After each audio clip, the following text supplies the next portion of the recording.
मला सगळ्यात आधी हे विचारायचं आहे की म्हणजे तुमच्या घरात गाणारं कोण नाही. मी उलटा प्रश्न लोकांना विचारते, पण आता मला असं विचारावं लागतंय की तुमच्या घरात कोण गात नाही किंवा कोण कलेच्या क्षेत्रात नाही असं विचारावं लागतंय. कारण बाईंच्या पासून म्हणजे मंजिरी बाईंच्या पासून जी हिस्ट्री आहे तर ती मला तुझ्याकडून ऐकायची आहे. नाही, आमच्या घरात म्हणजे वैयक्तिक मला संगीताचं वातावरण घरातनं मिळालं. म्हणजे आमच्या आईच्या अगोदर किंवा म्हणजे आमच्या घरामध्ये म्हणजे माझे आजोबा म्हणजे जे देव वकील नावाने फेमस होते ठाण्यामध्ये, ते स्वतः कीर्तन करायचे.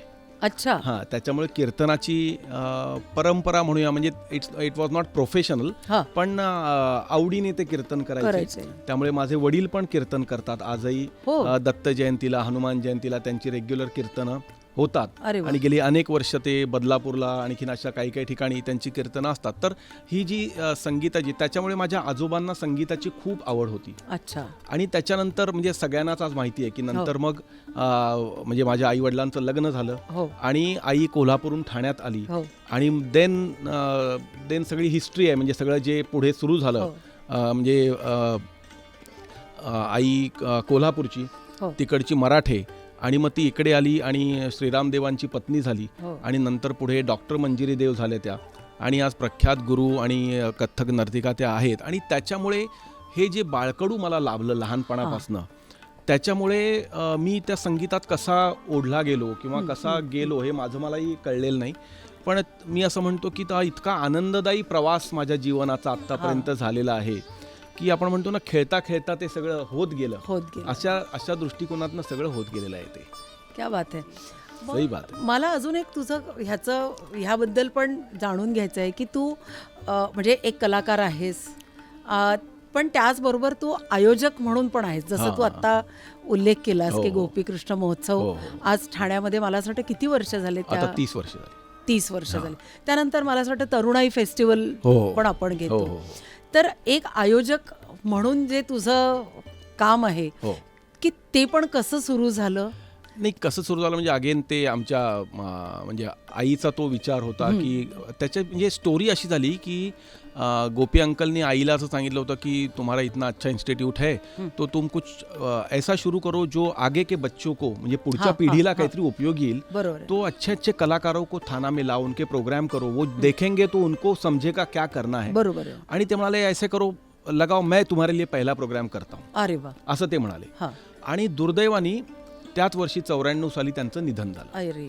आणि मग ते आईच्या डोक्यात सारखं त्यांचे ते शब्द राहिले आणि मग आईला असं वाटलं की आता ते तर नाही आहेत, पण आपण इतके महान गुरु होते आपले, तर त्यांच्या नावाने आपण काहीतरी करायला पाहिजे, फेस्टिवल सुरू करूया. तर आमच्याकडे काही स्पॉन्सरशिप नव्हती, काही नव्हती, काय करावं. पण आईनी ते विडा उचलल्यासारखं आई म्हणाली ते पहिल्या वर्षीचा सगळा खर्च मी करेन, जे काय होईल ते होऊ दे. पहिल्या वर्षी नाही, पहिलं 3 वर्षाचा मी करते, जे काय होईल ते होईल, बघूया, पण आपण करायचं. 3 वर्षांनी पण नाही जमलं तर बंद करू. आणि ते सुरू झालं. ते गेले 30 वर्ष चालू आहे. आणि याच्यामध्ये ईश्वराचे आशीर्वाद आहेत आणि सगळ्या महान कलाकारांचं म्हणजे अगदी ओपनली सांगायला कोणीही पैसे मागितले नाही. गोपी अंकलच्या नावाने हे फेस्टिवल होतंय म्हटल्यानंतर कुठल्याही कलाकाराने त्यांची जी कमर्शियल बिदागी आहे ना ती आज ताग्यात नाही की इतना ही दो तो हम आते हैं, असं कधीच केलं नाही. आम्ही त्यांना प्रेमाने विनंती केली की असं आमचं आहे महोत्सव आणि तुम्ही यावं, ही आमची विनंती आहे. बरोबर. आणि त्या लोकांनी ते मान्य केलं. बरं, आम्ही कोणालाही आज सगळ्यात फुकटमध्ये पण बोलवलं नाही. We have paid respected amount सगळ्यात, कारण आम्ही कलाकार आहोत. त्यामुळे कलाकारांनी कलाकाराचा मान केला पाहिजे, सन्मान झाला पाहिजे. असं नाही की आप आइए और काही पण, असं नाहीये. पण कमर्शियल बिदागी आणि आमच्या संस्थेला शक्य पण नाहीये, आमच्याकडे एवढे पैसे पण नाहीत. पण भाव जो मनातला आहे तो त्या सगळ्या लोकांनी आजपर्यंत ओळखलेला आहे की सगळे महान कलाकार आज त्या महोत्सवामध्ये येऊन गेलेले आहेत. आणि सगळे महान कलाकार आज जेव्हा जेव्हा मला भेटतात किंवा मी त्यांच्याबरोबर संगत करतो तेव्हा ते महोत्सवाचं नाव काढतातच की आपके यहाँ का माहोल एक अलग माहोल है और बडा मजा आता है. तर त्याच्यामुळे ते सुरू झालं आणि चालू ठेवण्याचा आमचा प्रयत्न आहे. काही वेळेला आम्हाला खूप अवघड जातं, तुलाही माहिती आहे की ते सगळं ऑर्गनाईज करायचं इट्स नॉट दॅट इझी. पण गुरूंच्या नावाने ते सुरू आहे, त्यामुळे आमचा प्रयत्न आहे की ते जास्तीत जास्त चांगल्या तऱ्हेनं जेवढे वर्ष शक्य आहे तेवढे वर्ष चालू ठेवण्याची इच्छा आहे. आणि आयोजक वगैरे, मी काही स्वतःला आयोजक वगैरे मानत नाही, ते गुरुची सेवा आहे, बरोबर. म्हणून तो महोत्सव आम्ही करतो. आणि मग काय आहे, इन्स्टिट्यूशन जे आहे त्याच्या पाठीमागे, त्या इन्स्टिट्यूशनच्या माध्यमातून असं होतं की त्या महोत्सवामध्ये, म्हणजे गोपीकृष्ण संगीत महोत्सवामध्ये सेलिब्रेटेड मोठ्या कलाकारांना आणण्याचा प्रयत्न असतो. आणि मग नवीन अपकमिंग जे कलाकार आहेत, जे आज खूप चांगलं काम करतात आणि बढिया कलाकार आता आपल्याकडे आहेत, म्हणजे लाजवाब कलाकार मेहनत करतात आणि पुढे येत आहेत. तर मग त्या मुलांचे कार्यक्रम किंवा यंग पिढीचे कार्यक्रम तरुणाईच्या माध्यमातून करायचे. त्याचप्रमाणे आणखीन डॉक्टर सीतारादेवी नर्तन कट्टा असा एक कार्यक्रम आम्ही करतो. पूर्वी आषाढ रंग, कला कार्तिकी असे मिड टर्म जेवढं शक्य होईल. काही वर्ष आम्ही एक म्युझिक सर्कल पण छोट्या स्वरूपात चालवलं. अच्छा. हां, काय तुलाही माहिती आहे का की हे सगळं चालू ठेवायचं, याला एक मॅन पॉवर पण खूप लागते. बरं, करायचं असेल तर ते चांगलं झालं पाहिजे, की उगीच काहीतरी करायचं त्याला मजा नाही. त्याला मग एक डेकोरम असला पाहिजे, व्यवस्थित त्याची पब्लिसिटी व्हायला पाहिजे, त्याला एक शिस्तबद्ध कार्यक्रम व्हायला पाहिजे. ह्याच्यामुळे काही एखाद्या वर्षात थोडे जास्त कार्यक्रम होतात, एखाद्या वर्षात कमी कार्यक्रम होतात. पण शक्यतो 2 महोत्सव, म्हणजे गोपीकृष्ण संगीत महोत्सव, तरुणाई संगीत महोत्सव, हे नक्की करण्याचा. तरुणाई आपण कधी कुठल्या, साधारणतः जूनमध्ये तरुणाई करतो आणि साधारणतः डिसेंबरमध्ये गोपीकृष्ण संगीत महोत्सव.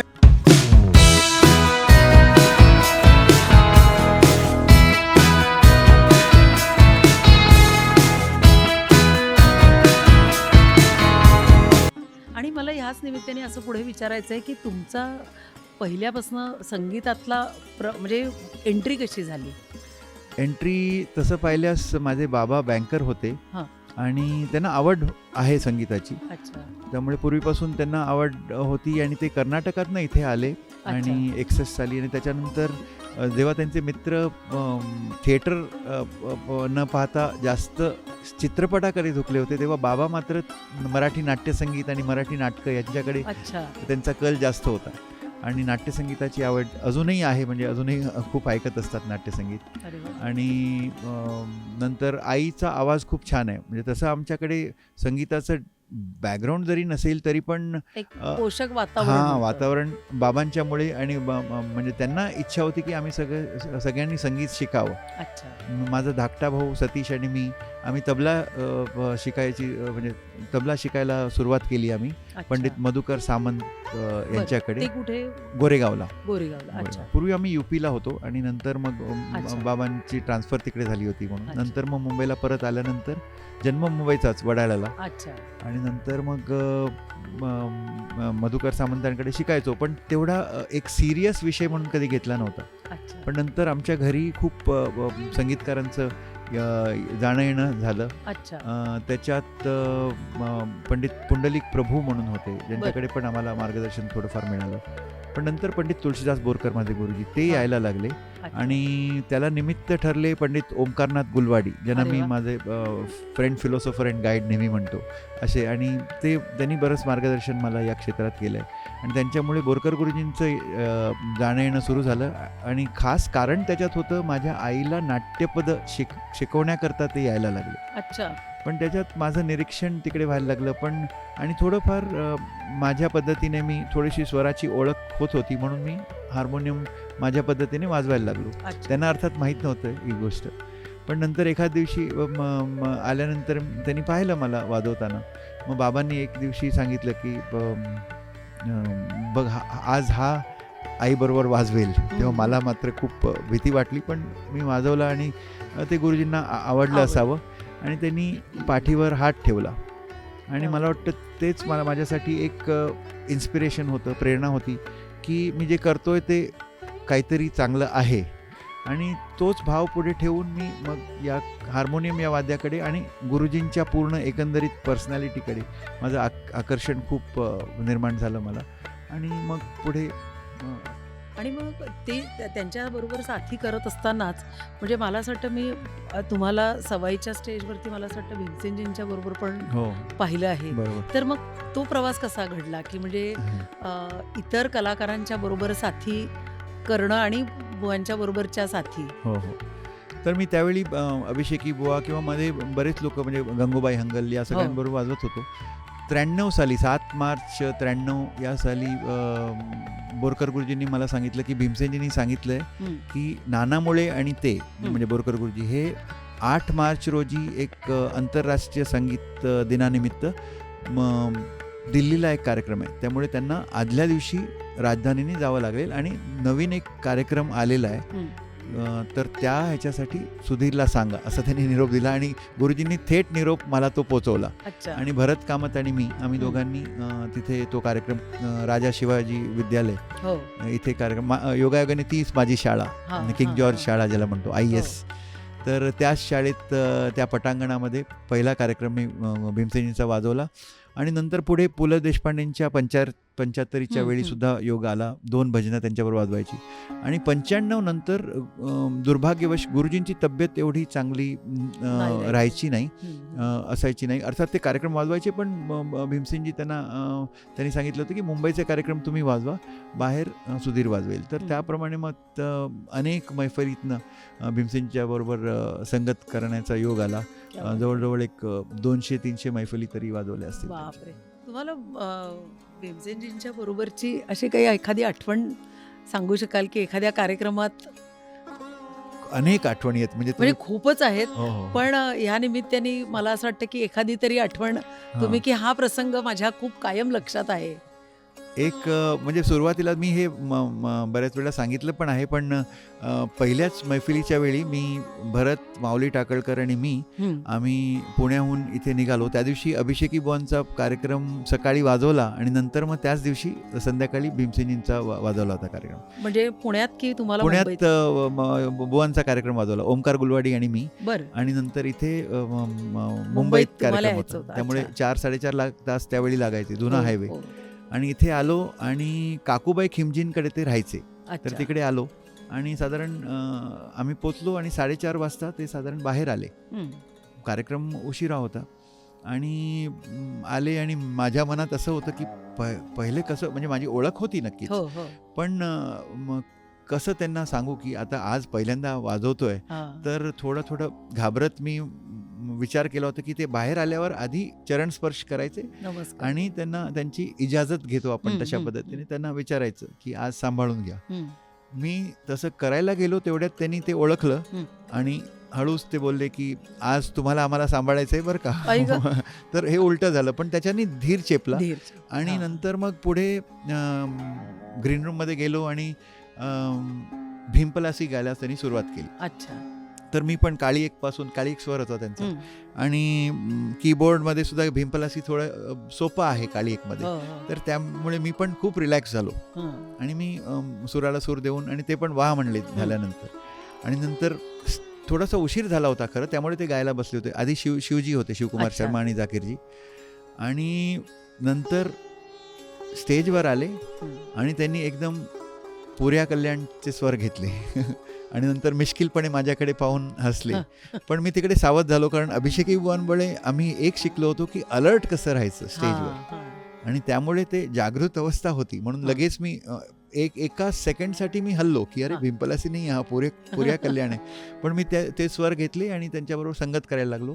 दुसऱ्या दिवशी त्यांनी गुरुजींना पण फोन केला की चांगली संगत केली सुधीरनी. हे माझ्यासाठी आशीर्वाद आहे. काय संगत केली मलाच माहिती आहे, आणि पण ठीक आहे, हे या लोकांनी सांभाळून खूप त्याच्याबद्दल कौतुक पण करावं. म्हणजे हे माझं खरं म्हणजे मला वाटतं काहीतरी मी पूर्व पुण्य केली असेल.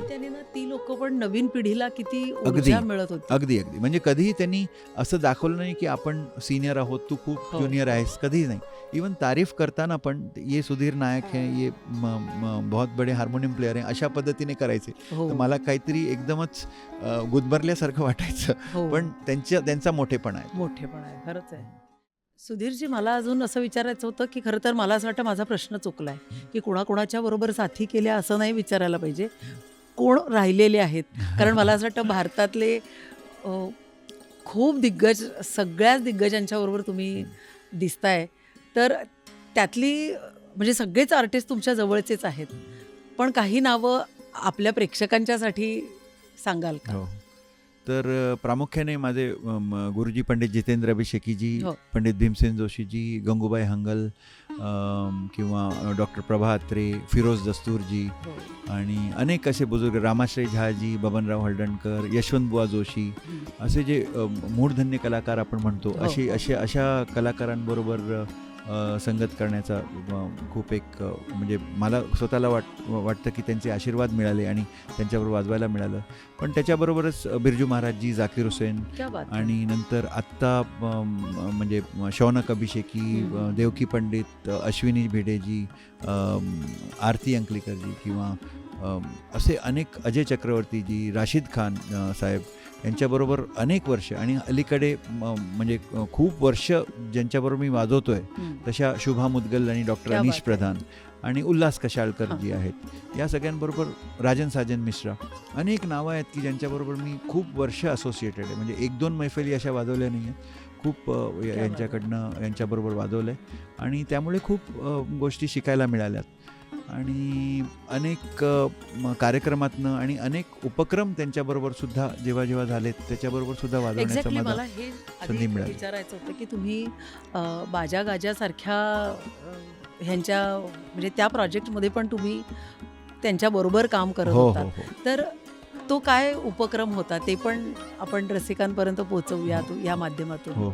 तर शुभाजी आणि अनीश ज्यांच्याबरोबर माझा खूप वर्षांचा एक संबंध आहे आणि अजूनही वाजवतोय, तर त्यांचं कायम असं असतं की नवीन काहीतरी करूया आणि ज्या सामाजिक गोष्टी आहेत म्हणजे संगीताशी निगडीत, कॉपीराईट असो किंवा अनेक वेगवेगळ्या विविधता जी आहे संगीताची, डायव्हर्सिटी ज्याला आपण म्हणतो, ती एका प्लॅटफॉर्मवर कशा पद्धतीने येईल, कसे एकमेकांना आपण ऐकत राहू. म्हणजे जॅझ म्युझिशियन्स, रॉक म्युझिशियन्स हे राग संगीत ऐकतील, हिंदुस्थानी राग संगीत, कर्नाटिक संगीत पण ऐकतील, कर्नाटिक संगीत संगीतकार हिंदुस्थानी संगीताकडे झुकतील. अशा पद्धतीने एक देवणघेवण याच्यामध्ये कशी होईल याचा त्यांनी विचार केला होता आणि अंडरस्कोर रेकॉर्ड्स म्हणून त्यांनी एक कंपनी स्थापन केली म्हणजे 2004 साली मला वाटतं. आणि ते सेलिब्रेट करायला इंडिपेंडंट लेबल्स इंडिपेंडंट आर्टिस्ट कसे काम करतील असा त्यांचा एक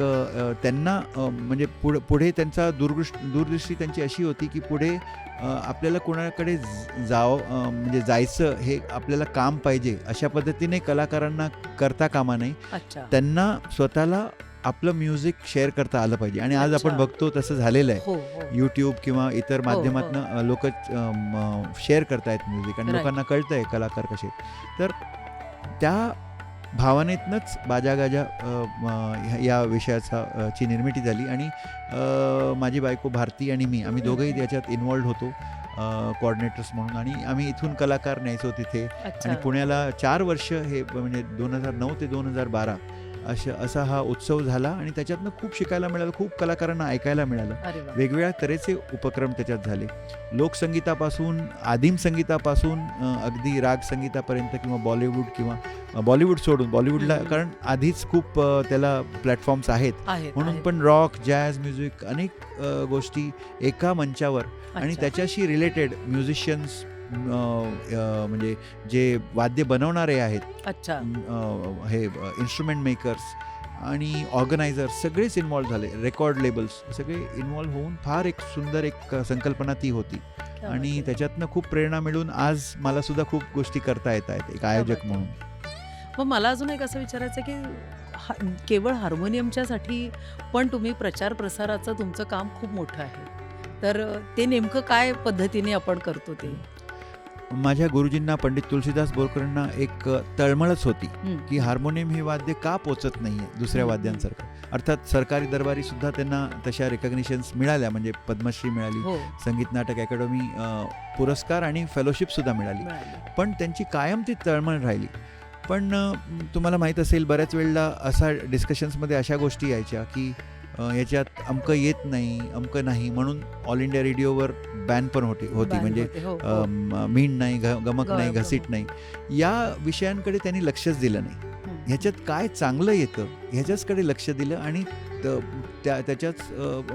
त्याच तऱ्हेने ते अनेक लोकांना, शिष्यांना घडवत गेले आणि स्वतंत्र वादन पण केलं आणि अनेक मातब्बर कलाकारांबरोबर संगत केली आणि संगत सुद्धा ऐकण्यासारखी होती, म्हणजे खूप शिकण्यासारखी संगत होती. आजची पिढी मी म्हणेन की त्यांच्या शिष्यांची तर 5वी पिढी चालूच आहे, पण त्याचबरोबर इतर लोक पण, इतर गुरूंचे शिष्य हे सुद्धा त्यांना फॉलो करतायत. म्हणजे अशा पद्धतीने त्यांनी काम केलंय. संवादिनी साधना पण त्यांनी पुस्तक काढलं. तर हे काम फक्त मी पुढे नेण्याचं काम करतोय की त्याचप्रमाणे मी पण अनेक लोकांना शिकवतोय. मुंबई विद्यापीठ येथे पण 1-2 वर्षांचा एक कोर्स मी सुरू केला आहे, डिप्लोमा कोर्स. त्याला सुद्धा बाहेरगावून लोक येत आहेत. छान प्रतिसाद मिळाला आहे. त्याला पण उत्तम एक प्रतिसाद मिळाला आहे. आणि म्हणजे हा डिप्लोमा कोर्स आहे? हो, डिप्लोमा कोर्स 2 वर्षाचा आहे. पण 2 वर्षाचा जो वोकल डिप्लोमा कोर्स आहे त्याच्या बरोबरीने साधारण सिलेबस आहे, पण थोडा हार्मोनियमच्या दृष्टीने थोडा बदल केलेला आहे त्याच्यात. पण खूप छान रिस्पॉन्स आहे. म्हणजे पूर्ण कम्प्लीट फुल असतो तो कोर्स. आणि बाहेर गावून लोक आली आहेत मुंबईला शिकायला पण या कोर्ससाठी. तर ती एक चांगली गोष्ट आहे. मला पण खूप त्याच्यातनं प्रेरणा मिळते. आणि तसंच हार्मोनियमचं पहिलं संग्रहालय, म्युझियम जे आहे ते आम्ही बांधतोय. उडपीला कला कोस्ट म्हणून एक global music and arts village आम्ही डेव्हलप करतोय. तर त्याच्यात एक जगातलं पहिलं हार्मोनियम म्युझियम असणार आहे. तर त्याच्यात माझ्याकडे अनेक हार्मोनियम्स आहेत. केसरबाईंबरोबर वाजवले गेलेले, भीमसेनींच्या बरोबर, वेगवेगळ्या लोकांबरोबर जे हार्मोनियम तिकडे एक्झिबिट करणार आहोत. आणि ते म्युझियम म्हणजे नुसतं लोक हार्मोनियम येत आहेत, पाहतायत असं नसणार आहे. त्या हार्मोनियम वापरल्या सुद्धा जातील मैफिलीतनं सुद्धा. आणि तिथे सुद्धा उदाहरणार्थ काही केसरबाईंबरोबर वाजवलेली हार्मोनियम आहे, तर त्या परंपरेत जे शिकलेत त्यांचं गाणं करून ती हार्मोनियम त्यांच्याबरोबर संगतीला असणार. अशा पद्धतीने काही उपक्रम नियोजित करणार आहोत. पण हे साधारण कधीपासून, हे केव्हा होईल ते सांगता येत नाही आम्ही, कारण तुम्हाला माहिती आहे खूप गोष्टी लागतात. आणि काही नाही तर फंड्स जे आहेत सगळ्यात महत्त्वाचा मुद्दा असतो. खरं तर आता आमची मोठी टीम आहे त्याच्यामुळेच ते सगळं चालू आहे.